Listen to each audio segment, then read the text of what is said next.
அற்புதங்களை செய்கிற இயேசு கிறிஸ்துவின் நாமத்தினாலே உங்களை நான் வாழ்த்துகிறேன். மீண்டுமாக இந்த வெள்ளிக்கிழமை கர்த்தருடைய வார்த்தை உங்களோடு கூட பகிர்ந்து கொள்வதிலே மகிழ்ச்சி அடைகிறேன். தேவனாகிய கர்த்தர் அற்புதங்களையும் அதிசயங்களையும் செய்கிற தேவனாக இருக்கிறார். எனக்கு அன்பான தேவ பிள்ளைகளே, நிச்சயமா உங்க வாழ்க்கையில ஒரு அற்புதங்களை உங்களுக்கு செய்து உங்களை மகிழ பண்ணுவார்.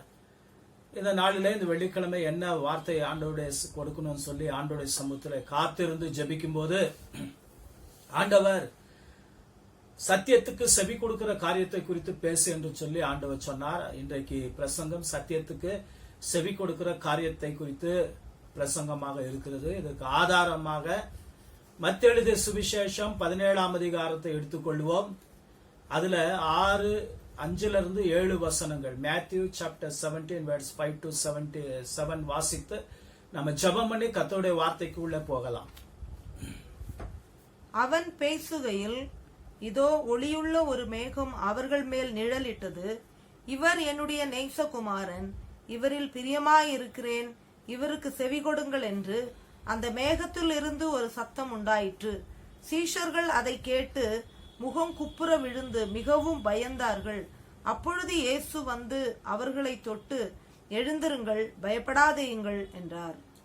எனக்கு அன்பான தேவ பிள்ளைகளே, ஜெபம் பண்ணுவோம், கண்களை மூடுவோம், தலைகளை தாழ்த்துவோம். பரிசுத்தமுள்ள பிதாவே, எங்களோடு எப்போதும் பேசுகிற தேவனே, உம்மை நன்றியோடு துதிக்கிறோம். மட்டுமாக இந்த லாக்டவுன் நாட்களிலே ஒவ்வொரு வாரமும் 3 வார்த்தை செய்திகளை எங்களுக்கு கொடுத்து ஆசீர்வதிக்கிற தேவன், இந்த வெள்ளிக்கிழமை வாசித்த வேத பகுதியிலிருந்து எங்களோடு நீர் பேசும் ஆசீர்வதியும். உடைய கிருபை தொடர்ந்து கூட இருக்கட்டும். இயேசுவின் நாமத்திலே பிதாவே, ஆமென். மத்தேயு எழுதிய சுவிசேஷம் 17ஆம் அதிகாரம் 5-7 வசனத்தை நாம வாசித்தோம். இந்த வசனத்துக்கு உள்ள நாம போறதுக்கு முன்னால இங்க நடக்கிற சம்பவத்தை நாம பார்க்கலாம். 17ஆம் அதிகாரத்திலே 1ஆம் வசனம் சொல்லுகிறது, 6 நாளைக்கு பின்பு இயேசு கிறிஸ்து தம்முடைய 3 பிரதான சீடர்களை அழைத்துக் கொண்டு ஜெபம் பண்ணும்படி மலையின் மேல அவர் ஏறினார் என்று வசனம் சொல்லுகிறது. 6 நாளைக்கு பின்புனாக்கா, அதாவது 7வது நாள். 7வது நாள்ல ஆண்டவராகிய இயேசு கிறிஸ்து 3 பிரதான சீடர்கள், அதாவது யோவான், யாக்கோப்பு, பேதுரு, இவர்கள் 3 பேரும் அழைத்துக் கொண்டு ஜெபம் பண்ணும்படியாக அவர் ஒரு மலையின் மேலே ஏறினார் என்று வேதம் சொல்லுகிறது. இயேசு கிறிஸ்துவுக்கு 12 பேர் அப்போஸ்தலர்கள் இருந்தாலும் அதுல 3 பேர்களை ஆண்டவர் பிரதான அப்போஸ்தலர்களாக அன்றைக்கே தெரிந்து கொண்டு, பிரதான சீடர்களாக தெரிந்து கொண்டு, முக்கியமான இடங்களுக்கு போகும்போது இயேசு கிறிஸ்து அவர்களை தனியே அழைத்து கொண்டு போவார். கெத்செமனே தோட்டத்துல ஆண்டவராக இயேசு கிறிஸ்து போய் தனித்து ஜெபிக்கும் போது கூட இந்த 3 பேரை ஆண்டவர் அழைத்து கொண்டு போனார் என்று வேதம் சொல்லுகிறது. இயேசு கிறிஸ்து மரித்த ஒரு பெண்ணை உயிரோடு எழுப்ப போன போது கூட இயேசு கிறிஸ்து இந்த 3 பேரை மாத்திரமே தன்னோடு கூட அந்த அறைக்குள்ள வரும்படி அனுமதித்தார் என்று வேதம் சொல்லுகிறது. எனக்கு அன்பானவர்களே, இந்த 3 பேர்களை ஆண்டவர் அவ்வளவு விசேஷப்படுத்த காரணம் என்ன என்று சொல்லி பார்க்கும்போது, ஒரு 3 பேரும் ஆண்டவருடைய காரியங்களை ரொம்ப உற்சாகமுடையவர்களாக, ரொம்ப ஈடுபாடு உடையவர்களாக அவருடைய வாழ்க்கையில இருந்தார்கள். அவர்களை ஆண்டவர் தன்னோடு மற்ற சீடர்களை விட தன்னோடு அதிகமாக வைத்து அவர்களை அதிகமாக உருவாக்கினார். யோவான், பேதுரு, யாக்கோப்பு, இந்த 3 பேர் தான் அவர்கள் பிற்காலத்துல அப்போஸ்தலர்களில் பிரதானமானவர்களாக அவர்கள் எழும்பினார்கள் என்று சொல்லி நாம் வேதத்துல நாம வந்து பார்க்கிறோம். 6 நாளைக்கு பின்பு இயேசு கிறிஸ்து ஜெபம் பண்ணும்படி இந்த 3 பிரதான சீடர்கள் யோவான், யாக்கோப்பு, பேதுருவை கூப்பிட்டு கொண்டு ஒரு மலையின் மேலே ஏறி அவர் ஜெபம் பண்ணுகிறார். சீடர்களும் ஜெபம் பண்ணும்படியாக அவர் சீடர்களுக்கு கட்டளையிடுகிறார். ஆனால் அவர்கள் ஜெபம் பண்ணாமல் அவர்கள் வந்து தூங்கினார்கள் என்று வேதம் சொல்லுகிறது. இந்த இடத்துல பார்க்கும்போது இயேசு கிறிஸ்து ஜெபம் பண்ணும்போது அவருடைய முகரூபம் மாறினது என்று வேதம் சொல்லுகிறது. அவர் ஜெபம் பண்ணும்போது அவருடைய வஸ்திரம் எந்த வண்ணானாலும் வெளுக்க முடியாத ஒரு வெண்மையான ஒரு வஸ்திரத்தை போல, ஒளியுள்ள வஸ்திரத்தை போல பிரகாசித்தது என்று வேதம் சொல்லுகிறது. அது மாத்திரமல்ல, மோசே, எலியா என்று சொல்லக்கூடிய பழைய ஏற்பாட்டு பரிசுத்தவான்கள் அந்த மலையில தோன்றி இயேசுவோடு பேசினார்கள். இயேசு அவர்களோடு கூட பேசினார். இவர்கள் என்ன இயேசுவோடு கூட பேசினார்கள் என்று ஆராய்ந்து பார்க்கும்போது, எருசலேமிலே இயேசு கிறிஸ்து நிறைவேற்ற போகிற மரணத்தை குறித்து எலியாவும் மோசையும் ஆண்டவராகி இயேசுவோடு பேசினார்களாம். இயேசுவும் அவர்களோடு கூட பேசினாராம். இந்த காட்சியை பேதுருவும் யாக்கோப்பும் யோவான் என்ன செய்கிறார்கள்? பார்க்கிறார்கள். அவர்கள் பார்க்கும்போது மோசே அவர்கள் பார்க்கிறார்கள், எலியாவை அவர்கள் பார்க்கிறார்கள். மோசேயும் எலியாவும் இயேசுவோடு பேசுகிறதை பார்த்தவுடனே அவர்கள் இயேசுவை பார்த்து சொல்லுகிறார்கள், ரபி, நாம இங்கே தங்கியிருக்கிறது நலம். உமக்கு ஒரு கூடாரமும் மோசேக்கு ஒரு கூடாரமும் நாங்கள் எலியாவுக்கு ஒரு கூடாரம் போடுவோம் என்று சொல்லி அவர்கள் சொல்லும் போதுதான் ஒளிவுள்ள ஒரு மேகம் அவர்கள் மேலே இறங்கி வந்தது என்று வசனம் சொல்லுது. அந்த மேகம் இறங்கி வந்தவுடன் எல்லாம் பயந்து அப்படியே கீழே விழுறாங்க. பேதுருவும் யாக்கோப்பும் யோவானும் கீழே விழுறாங்க. அப்போ அந்த மேகத்திலிருந்து ஒரு சத்தம் வருகிறது, இவர் என் நேசகுமாரன், இவருக்கு செவி கொடுங்கள் என்று சொல்லி ஒரு சத்தம் வருகிறது. அந்த சத்தத்தை கேட்ட பின்பு இயேசு கிறிஸ்து அவர்களை பயப்படாதீர்கள் என்று சொல்லி அவர்களை தைரியப்படுத்தி எழுப்புகிற ஒரு வேத பகுதியை தான் இன்றைக்கு நாம வாசித்தோம். இந்த மேகம் அவர்களை நிழலிடும் போது அந்த மேகத்திலிருந்து ஒரு சத்தம் உண்டானது. அந்த சத்தம் பிதாவின் சத்தமாக இருந்தது. அந்த சத்தம் சீடர்களுக்கு என்ன சொன்னது? அந்த 3 பேருக்கு என்ன சொன்னது? இவருக்கு செவி கொடுங்கள், இவருக்கு செவி கொடுங்கள், இவர் என் நேசகுமாரன் என்று சொல்லி அந்த மேகத்திலிருந்து பிதாவாகிய தேவன் அசிரியாக அவர் என்ன செய்தார்? அவர்களுக்கு கட்டளையிட்டார். ஆம், எனக்கு அன்பான தேவ பிள்ளைகளே, ஆண்டவராகிய இயேசு கிறிஸ்துவுக்கு செவி கொடுக்கணும், அவருடைய வார்த்தைகளுக்கு செவி கொடுக்கணும்னு சொல்லிதான் பிதாவாகிய தேவன் விரும்புகிறார். பழைய ஏற்பாட்டுல மோசையை கொண்டு ஆண்டவர் தீர்க்கதரிசனமாக ஒரு வார்த்தை எழுதி வைத்தார். உபாகமம் 18 அதிகாரம் 15 வசனம், Deuteronomy chapter 18:15ல நம்ம வாசிக்கும் போது, ஒரு தீர்க்கதரிசியை உங்கள் மத்தியிலிருந்து எழும்ப பண்ணுவேன், அவருக்கு செவி கொடுங்கள் என்று சொல்லி அந்த வேத பகுதியை மோசே எழுதி வைத்ததை பார்க்கிறோம். உன் தேவனாகிய கர்த்தர் என்னை போல ஒரு தீர்க்கதரிசியை உனக்காக உன் நடுவே உன் சகோதரரிலிருந்து எழும்ப பண்ணுவார், அவருக்கு செவி கொடுப்பீர்களாக. அப்ப ஆண்டவராக இயேசு கிறிஸ்துவுக்கு செவி கொடுக்கணும்னு சொல்லி பிதாவாகிய தேவன் மோசையின் மூலமாகவே அவர் பழைய ஏற்பாட்டுல உபாகமம் 18:15 எழுதி வைத்தார். உங்கள் சகோதரன் நடுவில் என்னை போல ஒரு தீர்க்கதரிசியை நான் எழும்ப பண்ணுவேன், அவருக்கு நீங்க செவி கொடுக்கணும்னு சொல்லி மோசே எழுதி வைத்தார். அவருக்கு செவி கொடுக்காதவன் எவனோ அவன் அறுப்புண்டு போவான், தன் ஜனத்திலே இராதபடி அறுப்புண்டு போவான், அவன் நித்திய ஜீவனை பெற்றுக்கொள்ள மாட்டான் என்று சொல்லி மோசே தீர்க்கதரிசனமாக எழுதி வைத்தார். மோசே தீர்க்கதரிசனமாக எழுதி வைத்த அந்த வேத பகுதியை, அந்த வேத வசனத்தை சீடர்கள் உணரவில்லை. அதனாலதான் ஆண்டவராக இயேசு கிறிஸ்து ஜெபம் பண்ணி மறுரூபமாகிற அந்த நேரத்துல அந்த இடத்துல மோசையும் எலியாவும் தோன்றி இயேசுவோடு கூட பேசுகிற அந்த நேரத்துல ஒளிவுள்ள ஒரு மேகத்திலிருந்து பிதாவாகிய தேவன் அது சீடர்களுக்கு சொல்லுகிறார். பேதுருவுக்கும் யாக்கோப்புக்கும் யோவானுக்கும் சொல்லுகிறார், இவர் என் நேசகுமாரன், இவருக்கு நீங்கள் செவி கொடுங்கள், இவர் உங்களுக்கு போதிக்கிற சத்தியங்களுக்கு, இவருடைய சத்தத்துக்கு நீங்க செவி கொடுங்கள் என்று சொல்லி அந்த தீர்க்கதரிசன வார்த்தையை திரும்பவும் அவர் ஞாபகப்படுத்துகிறதை நாம பார்க்கிறோம். எனக்கு அன்பான தேவ பிள்ளைகளே, நம்முடைய ஆண்டவராக இயேசு கிறிஸ்து கூட என்ன சொன்னார்? என் ஆடுகள் என்னை அறிந்திருக்கிறது, என் ஆடுகள் என் சத்தத்துக்கு செவி கொடுக்கும், என் சத்தத்துக்கு செவி கொடுக்கிற ஆடுகளை நான் மேய்த்து வழி நடத்துகிறேன், அந்த ஆடுகளுக்கு ஒரு நல்ல மேய்ச்சலை கொடுக்கிறேன், அவைகள் உள்ளும் புறமும் சென்று மேய்ச்சலை கண்டடையும், பூர்ண ரட்சிப்பை கொடுப்பேன்னு சொல்லியிருக்கிறார். யோவான் எழுதிய சுவிசேஷம் 10 அதிகாரம் 27 வசனத்தை வாசிக்கும் போது இயேசு கிறிஸ்து என் ஆடுகள் என் சத்தத்துக்கு செவி கொடுக்கும் சொல்லியிருக்கிறார். ஜான் சாப்டர் 10 verse 27 நம்ம வாசிக்கலாம். என் ஆடுகள் என் சத்தத்துக்கு செவி கொடுக்கிறது, நான் அவைகளை அறிந்திருக்கிறேன், அவைகள் எனக்கு பின் செல்கிறது. அப்ப ஆண்டவராக இயேசு கிறிஸ்து சொல்லுகிறார், என் ஆடுகள் என் சத்தத்துக்கு செவி கொடுக்கும். என்னுடையதாக இல்லாம இருக்கிற ஆடுகள் என் சத்தத்துக்கு செவி கொடுக்காது, என் ஆடுகள் என் சத்தத்துக்கு செவி கொடுத்து என்னை பின்பற்றும் என்று சொல்லி ஆண்டவராக இயேசு கிறிஸ்து சொல்லுகிறார். இயேசுடைய சத்தத்துக்கு செவி கொடுக்கிறதுனா என்ன அப்படின்னா, இயேசுடைய சத்தியத்துக்கு செவி கொடுக்கிறது தான் இயேசுடைய சத்தத்துக்கு செவி கொடுக்கிறதா இருக்கிறது. இயேசு கிறிஸ்து பிலாத்து விடத்துல சொன்னார், நான் சத்தியத்துக்கு சாட்சி கொடுக்க வந்தேன் என்று சொன்னார்.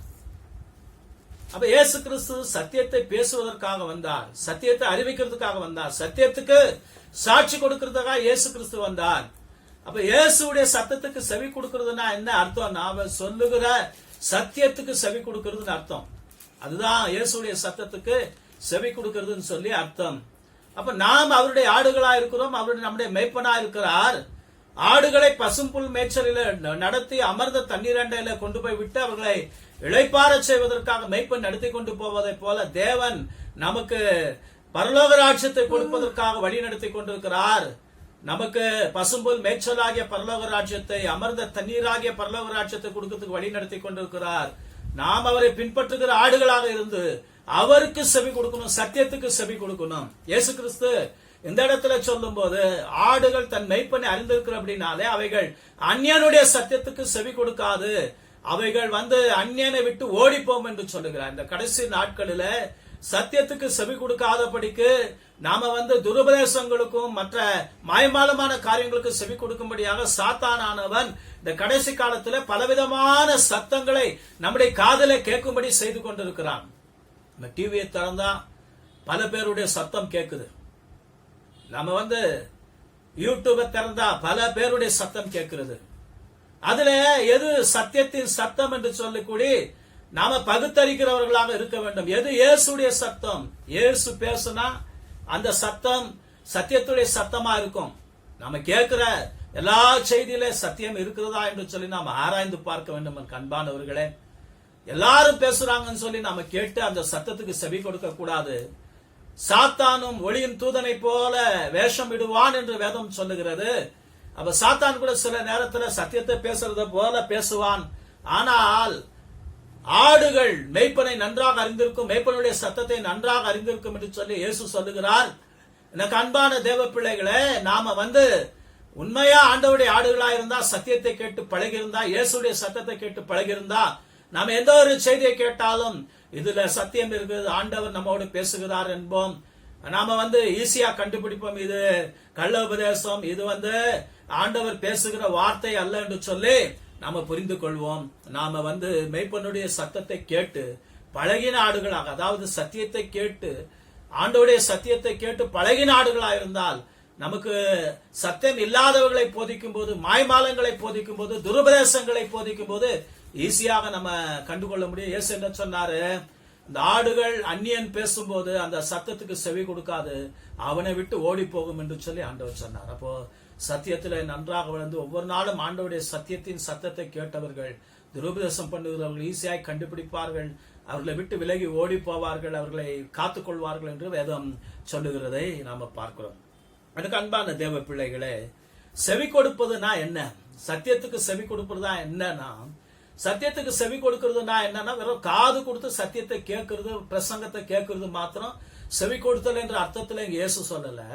ஒருத்தர் கர்த்தருடைய சத்தியத்தை, இயேசுடைய சத்தியத்தை கேட்ட பின்பு அந்த சத்தியத்துக்கு கீழ்ப்படிக்கிறது தான் செவி கொடுக்கிறதுன்னு அர்த்தம்.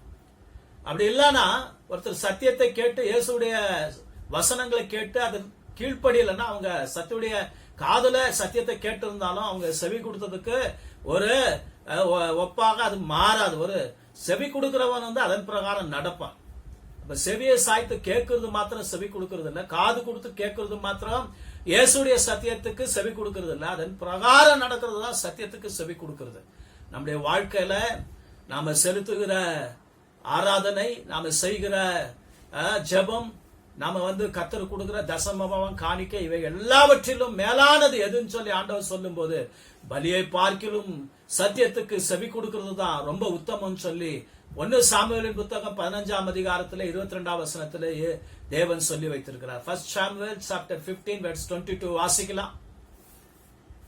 அதற்கு சாமுவேல், கர்த்தருடைய சத்தத்துக்கு கீழ்ப்படுகிறதை பார்க்கிலும் சர்வாங்க தகனங்களும் பலிகளும் கர்த்தருக்கு பிரியமாய் இருக்குமோ? பலியை பார்க்கிலும் கீழ்ப்படிதலும் ஆட்டுக்கடாக்களின் நினத்தை பார்க்கிலும் செவி கொடுத்தலும் உத்தமம்.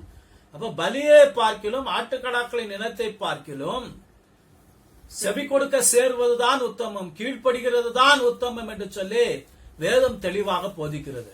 இப்ப நாம என்ன ஆராதனை பண்ணாலும், என்ன ஜபம் பண்ணாலும், நம்ம எவ்வளவு கர்த்தருக்கு தசமபா காரியங்களை செலுத்தினாலும் சத்தியத்துக்கு செவி கொடுக்கிறதுக்காக நாம ஆண்டவர்கிட்ட சேரலனா, அந்த வார்த்தைகளை கேட்கலனா, அந்த சத்தியத்துக்கு நாம கீழ்ப்படியலனா, நம்ம ஆண்டவரை தேடுவது வீண் என்று சொல்லி இந்த இடத்துல 1 சாமுவேல் புத்தகத்துல 15:22 ஆண்டவர் நம்மோடு பேசுகிறதை நாம பார்க்கிறோம்.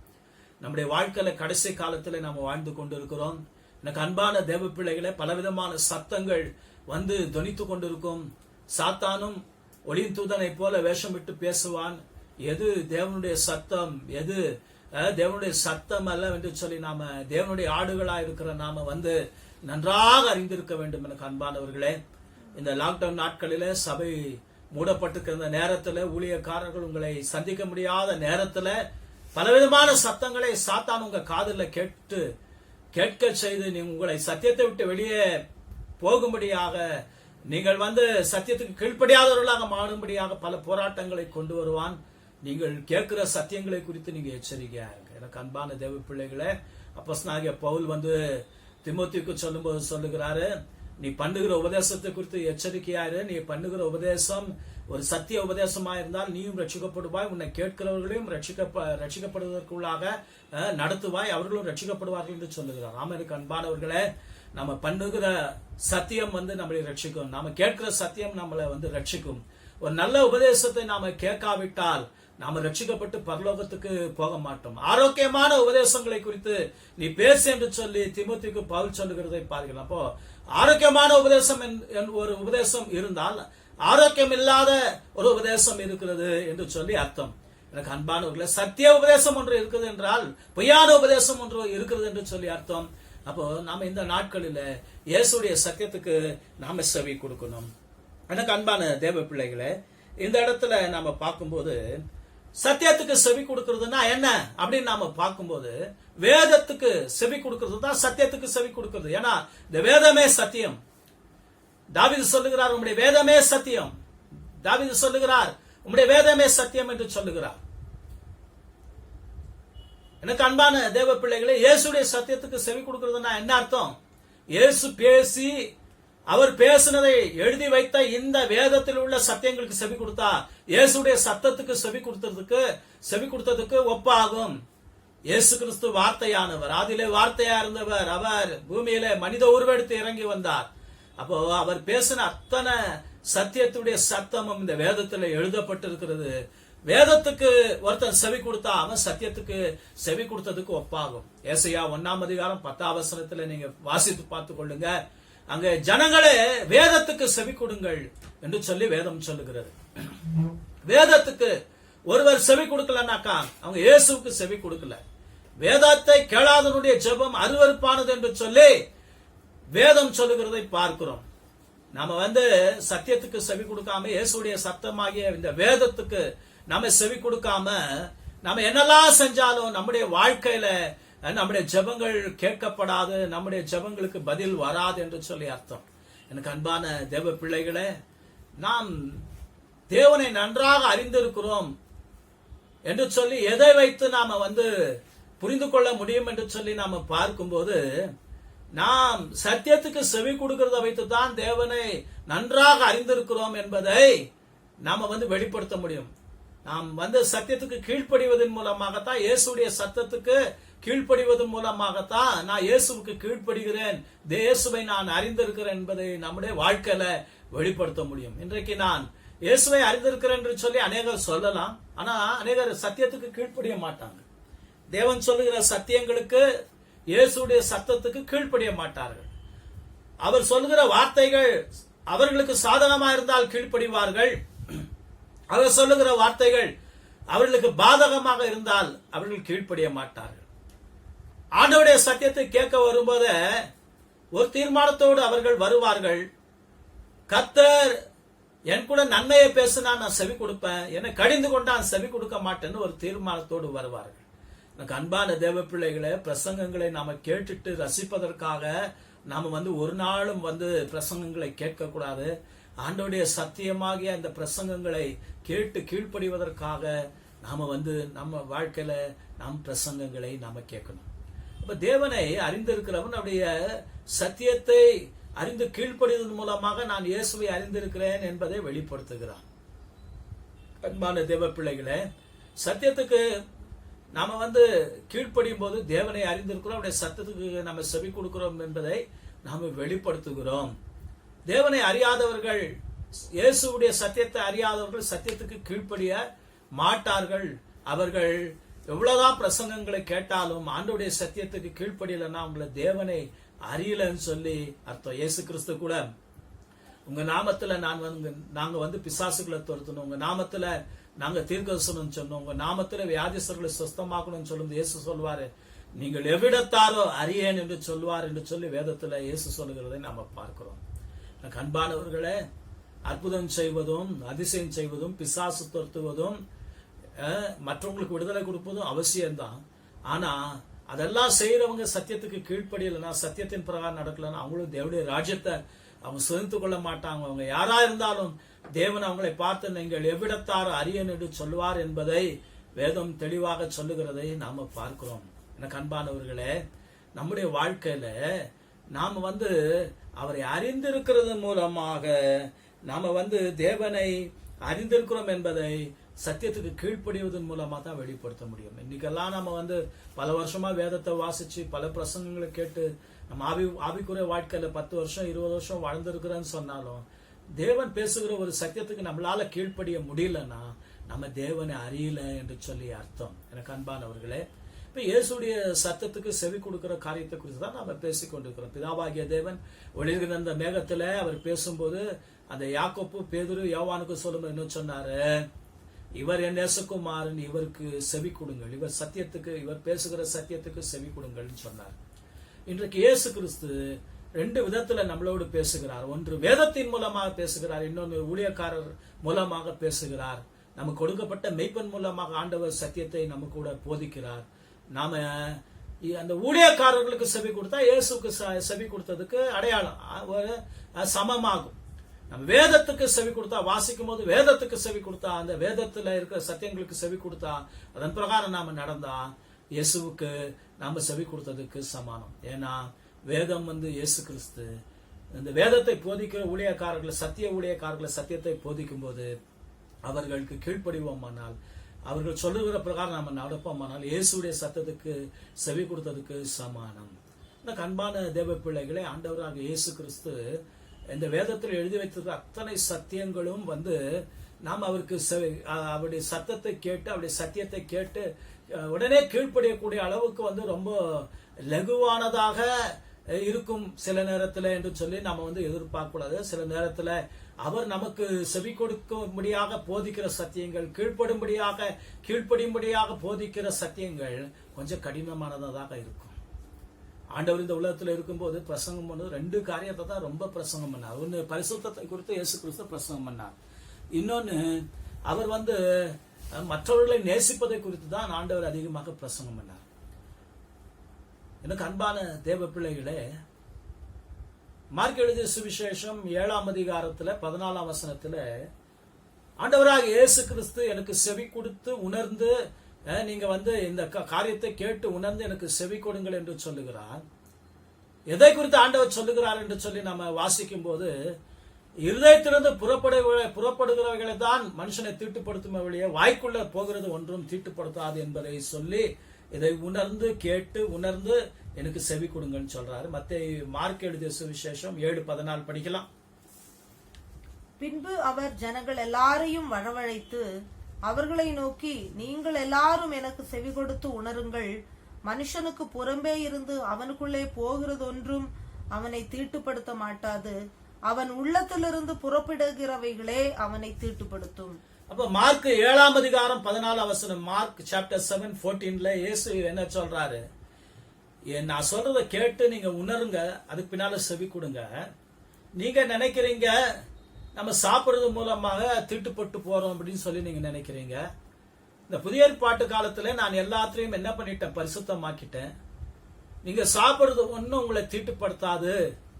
நீங்க சிந்திக்கிற சிந்தனைகள், உங்க இருதயத்திலிருந்து புறப்படுகிற எண்ணங்கள் தான் உங்களை தீட்டுப்படுத்தும் என்று சொல்லி ஆண்டவர் சொன்னார். இந்த புதிய ஏற்பாட்டு காலத்துல அநேகர் நினைத்துக் கொண்டிருக்கிறாங்க, நம்ம சில பொருட்களை சாப்பிட்டால் அசுத்தம் என்று சொல்லி நினைத்துக் கொண்டிருக்கிறாங்க.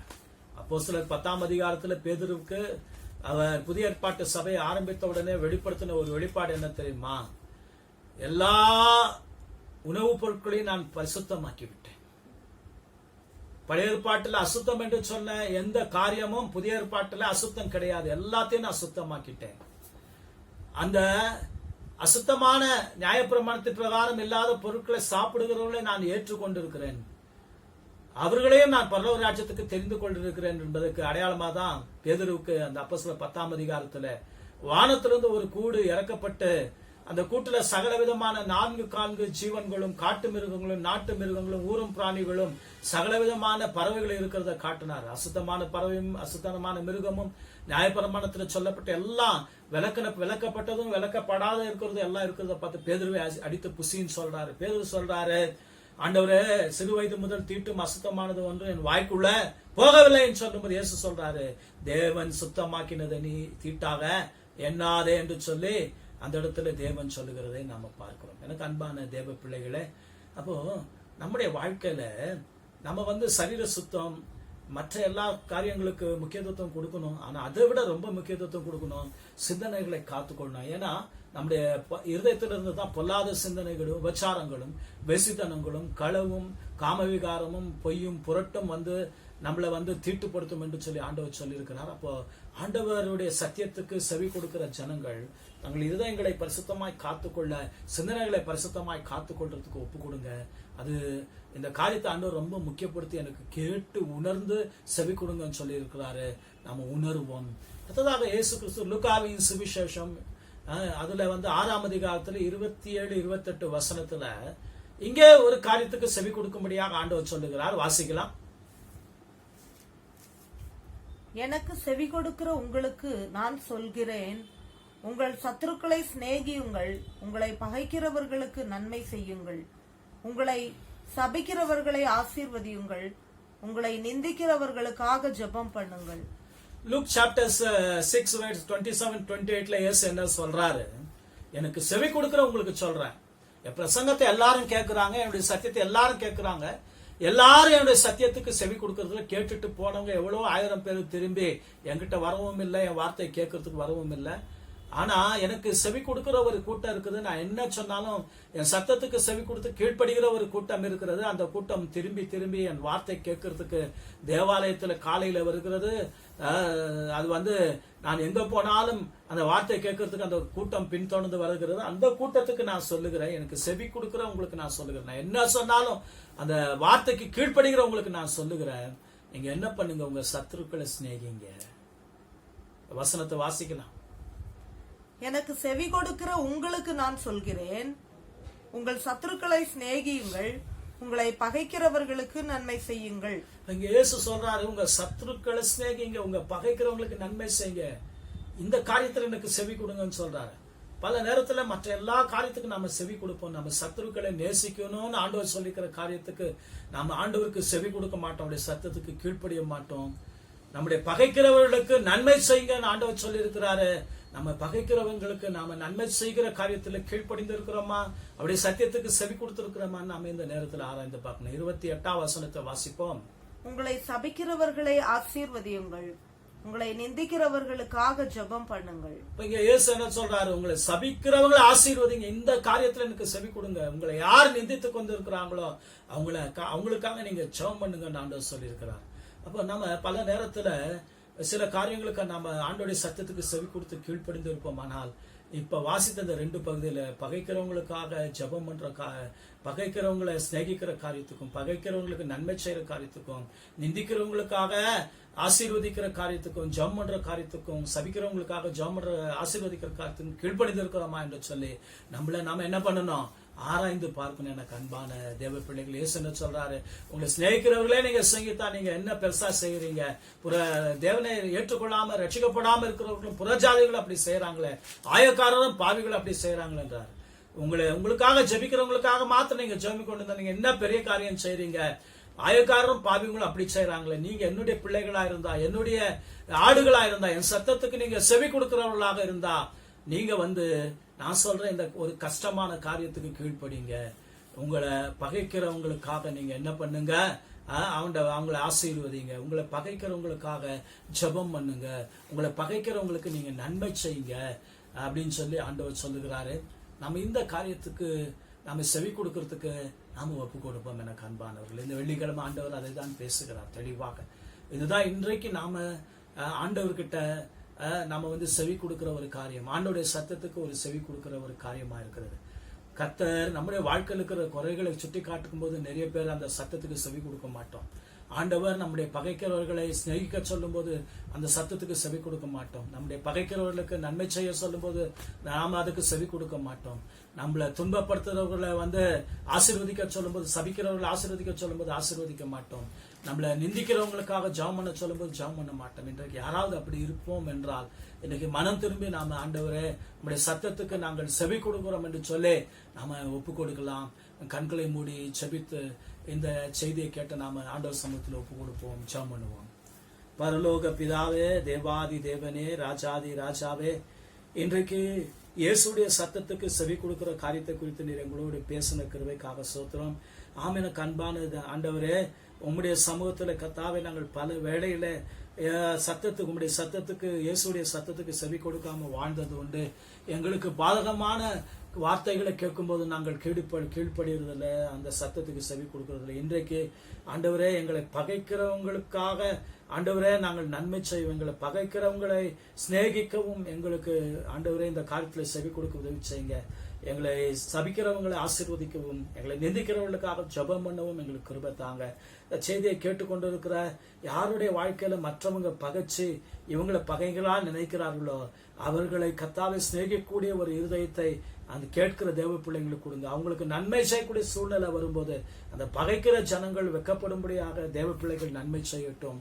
ஆண்டவரே, யார் கர்த்தாவை இவர்களை தூற்றி கொண்டு சபித்துக் கொண்டு இருக்கிறார்களோ அவர்களை கர்த்தாவை ஆசீர்வதிக்கக்கூடிய ஒரு இருதயத்தை நீர் தருவீராக. யார் கர்த்தாவை நிந்தித்துக் கொண்டிருக்கிறார்களோ அவர்களுக்காக அவங்க நன்மைக்காக ஜெபம் பண்ணக்கூடிய ஒரு இருதயத்தை எங்க எல்லாருக்கும் தருவீராக. செய்தியை கேட்ட யாவரையும் நீர் ஆசீர்வதியும். துதி கன மகிமெல்லாம் உமக்கே செலுத்துகிறோம், இயேசு கிறிஸ்துவின் நாமத்திலே பிதாவே, ஆமென். எனக்கு அன்பானவர்களே, ஞாயிற்றுக்கிழமை காலையில நான் உங்களை கர்த்தருடைய ஆராதனையில, கர்த்தருடைய செய்தியோடு ஆராதனையோடு உங்களை சந்திக்கிறேன். அது வரைக்கும் கர்த்தர் உங்களை ஆசீர்வதிப்பாராக. ஆமென்.